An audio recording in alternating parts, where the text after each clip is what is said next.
এবার একটু আপনাকে ভিন্ন ধাঁচের একটা প্রশ্ন করতে চাই। আমাদের অনুষ্ঠানটি যেহেতু সরাসরি সম্প্রচার হচ্ছে, অনেক দর্শক দেখছেন এবং প্রশ্নও করছেন। তো একজন জানতে চেয়েছে অ্যাকচুয়ালি যে, আপনি যে এই মেলাগুলো করেন, প্রতি বছর অসংখ্য মেলা করেন এবং এই মেলাটাই কি আপনার মূল ব্যবসা বা এটাকেই কি আপনি পেশা হিসেবে দেখেন? আ এই বিষয়টি নিয়ে যদি কিছু বলতেন, আসলে দর্শক জানতে চাচ্ছে। সরি, আসলে আপনি মনে হয় একটু পার্সোনাল ভাবে প্রশ্নটা এসছেন। তারপরও আমি যেহেতু এটা আমার ক্লিয়ার করা দরকার। মেলা কখনো বিজনেস না। এটা আমি সংস্কৃতির জন্যই করি। সংস্কৃতি মানা মানুষ আমি। কমিউনিটির জন্য কাজ করি এইজন্যই। আর এখান থেকে তো আয়ের কোনো প্রশ্নই ওঠে না। আমি সবসময় ট্রান্সপারেন্ট থাকি। আমি কমিউনিটির জন্য কাজ করছি। এটা তো আচ্ছা, তার মানে বিজনেস না। এটা আপনি ব্যবসা হিসেবে দেখেন না না, না, আরকি। না। এটাই আপনার আসল ব্যবসা নয়। আপনি সেটাই বলতে চাইছেন।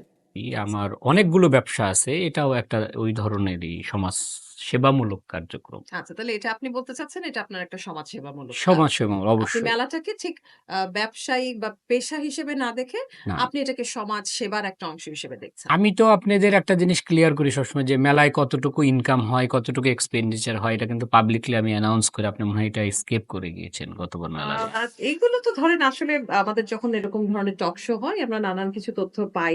সে তথ্যের আলোকেই আপনাকে আসলে এই স্টুডিওতে আজকে আমন্ত্রণ দেওয়া।